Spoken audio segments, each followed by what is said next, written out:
Today's NES episode focuses largely on games that I found through emulation, although there are a couple of games from before that time included here too. We start with a game that I have always wanted to put some more time on than I have, but I still have a soft spot for. StarTropics, which is a proper obscurity in games by Nintendo since it was never even intended to be released in Japan, even though the developer team is Japanese.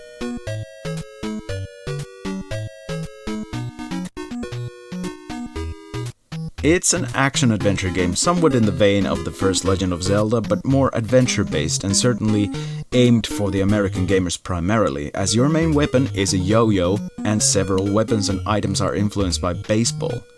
Come to think of it, maybe the yo-yo is a reference to frack on the Acorn computers. Probably not.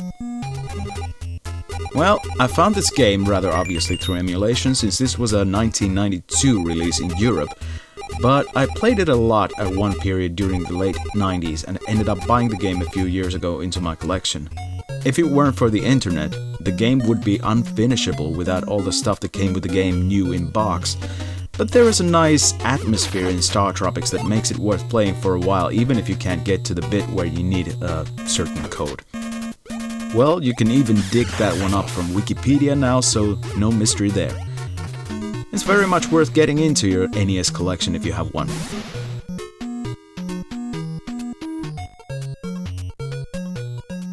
This next game I have no clear recollection of when I first came across it, but I do remember the area where I saw it and some sort of a time frame. Shadow Warriors, as Tecmo's Ninja Ryukenden was known to us here in Europe, although everybody refers to it as Ninja Gaiden, wasn't released here until 1991.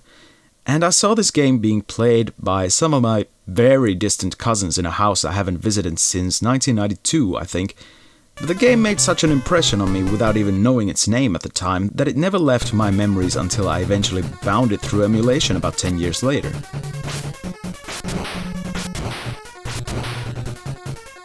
Ninja Gaiden, as it's more commonly known, has a weird history though.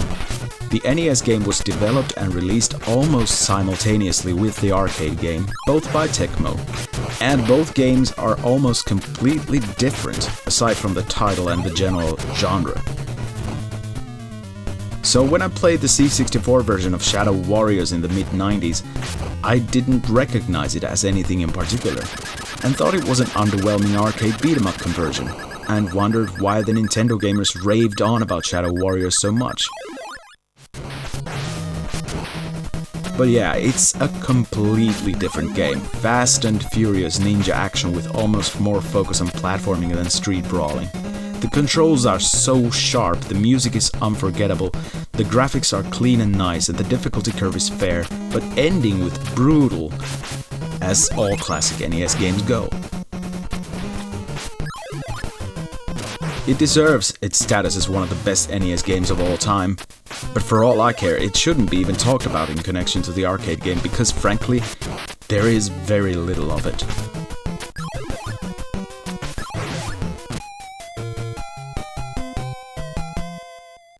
Now, it took me a while to get here, but out of the trilogy, Super Mario Bros. 2 was the last one I played. I did play it on an actual NES back in the day, but my experiences with it were minimal before emulation came along. Of course, once it did, I had to dig as deep into it as the other two Super Mario games, and eventually complete it, which I've done a few times since. When you compare the first and the third Super Mario games, the evolution feels quite natural, but with the second game it doesn't as much. For some time, the odd design differences in Super Mario 2 baffled me to no end. And then there was Super Mario Bros. The Lost Levels included on the Super Nintendo compilation Super Mario All-Stars, which felt like nothing more than the first Super Mario game with some modifications.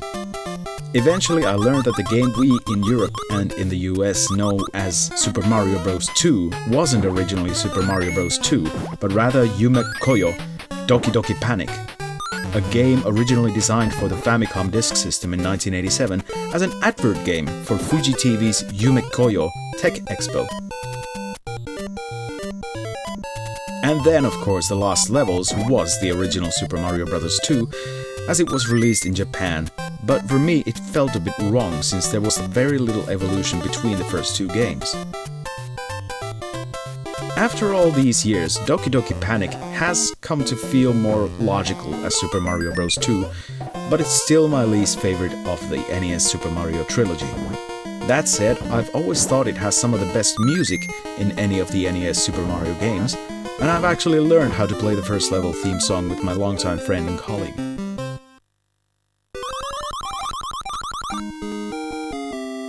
Today's episode features two pinball games, the first of which wasn't even released in Europe, so obviously it's a game I learned about through emulation.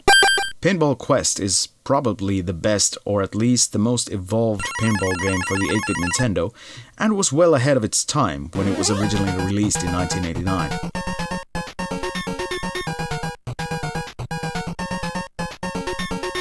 It is often called as the first ever role-playing pinball game, and for me it's still the best of its kind. Well, not that I know of any more such pinball RPGs other than maybe Pinball World, developed by Spidersoft in 1995, but that's a very different thing. Pinball Quest has 4 play modes: an RPG mode, a slot machine-like mode called Circus, and then there's a whack-a-mole style mode called Viva Golf, and a sports-themed multiplayer mode called Pop Pop. Of course, the real meat of the game is in the RPG mode, which actually makes you progress through a number of levels while fighting off enemies and buying flipper upgrades and other things from a marketplace.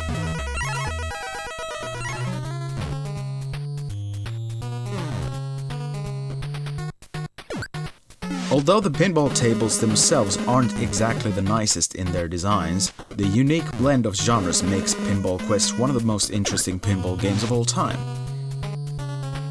It's definitely up in my personal top 5, but I'm a bit weird, and it's difficult to discount the value of wonderment when I first saw and played this game over 20 years ago.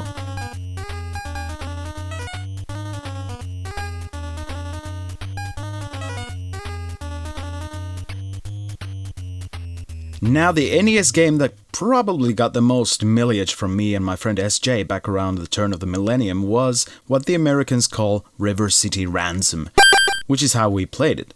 The European version is called Street Gangs, and the original Japanese title is Downtown Neketsu Monogatari, which gives a clear pointer towards the game actually being a sequel to the world's first street brawling game, Renegade. Yeah, forget about Ocean Software's European pseudo-sequels, Target Renegade and Renegade 3, Neketsu is where all the real action happens.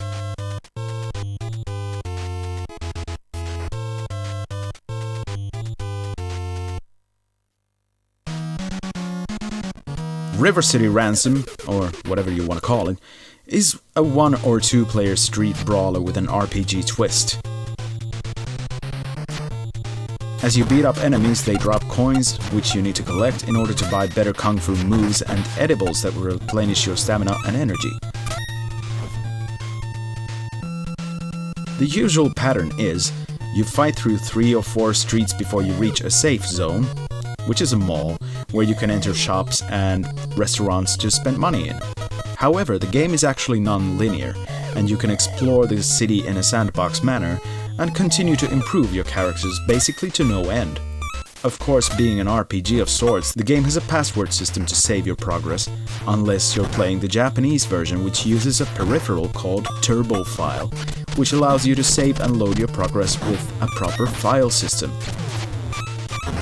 To this day, I've never actually played the European version of this game, nor do I even wish to. Trying to buy one from eBay and the likes would knock you down at least 50 euros with just a loose cartridge with the wrong title on it. Still, it's a game that's missing from my NES collection, and I would rather have the American version because that's my source of nostalgia. Besides, the Japanese version would not only require the ability to read the language, but another peripheral, which is just too much.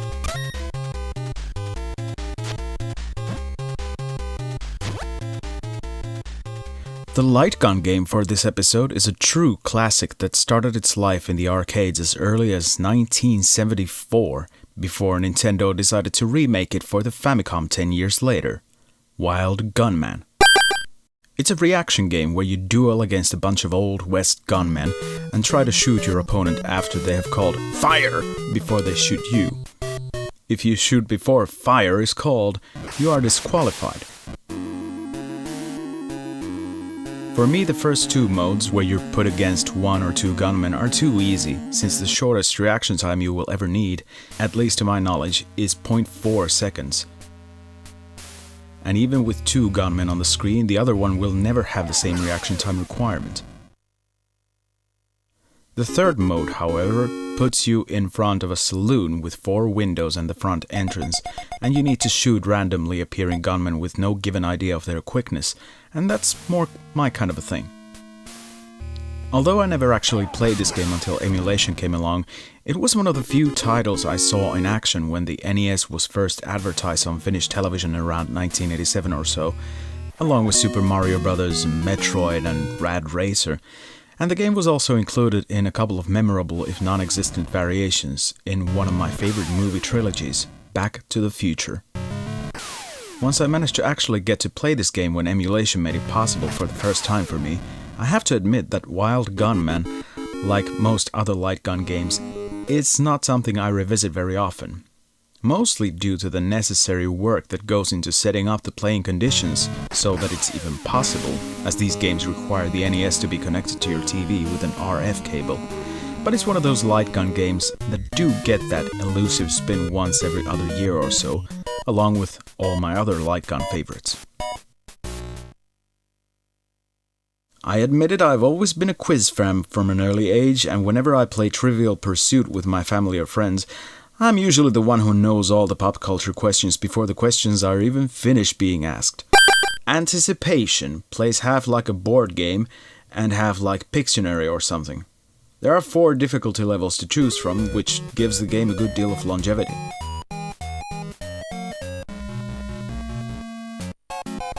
The way this game works is, you are given a puzzle from one of 4 categories, and then the computer draws a picture line by line, which you need to guess and type in by using the letters under the picture. The longer you take time waiting for the drawing to progress, the less steps you are given to take on your next move.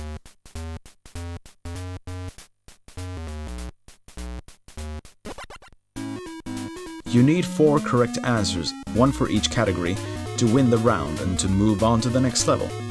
If you guess wrong, another player gets a chance to take the point. There are 3 levels to complete before the game is over, and each of the levels are more difficult than the last. For a quiz puzzle game, Anticipation is not the most exciting one out there, but it is designed in such a way as to make it unexpectedly entertaining. The graphics are nice, the music is brilliant, the puzzles are well designed, and there's a good rhythm to it all. But then you could only expect quality from Rare, who are the game's developing team. I actually come back to this game maybe about once a year or so, but maybe that's because I actually have it in my collection. Well, what can I say? I like it.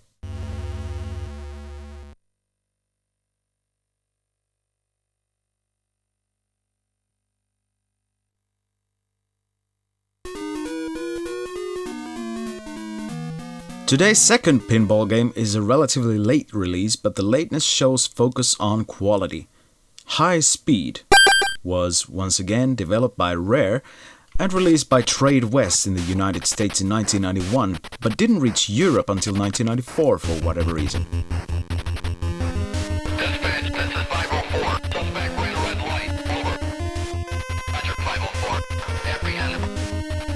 I bought this into my collection a couple of years ago, but I was a bit obsessed about this game back in the early emulation days too.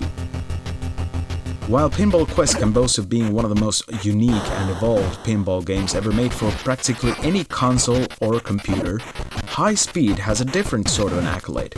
It is the second pinball game by Rare, which they converted from an actual Williams pinball machine exclusively for the NES.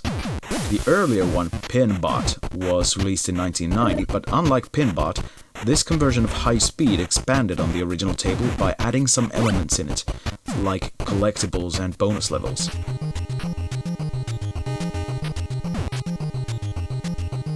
For an 8-bit pinball game, it is massively impressive, just as its predecessor and Pinball Quest are, but as the game didn't reach Europe until 1994, it was helplessly outdated and outdone by Pinball Dreams and Pinball Fantasies by Digital Illusions. Still, it's a great game to have in your NES collection because a great pinball simulator is a great pinball simulator, even on less capable hardware.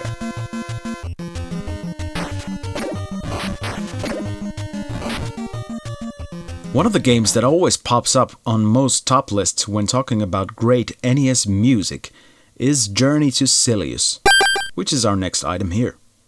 This 1990 game from Sunsoft was originally designed to be a game based on the Terminator, but after the licensing rights were lost during the game's development, some changes were made.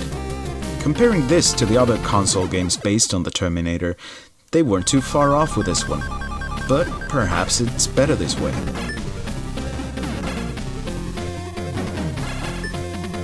Journey to Silius starts off similarly enough to any console version of the Terminator, but soon enough you will notice that there are elements of Metroid and Mega Man in it, with a special item menu and the levels being designed in a certain way.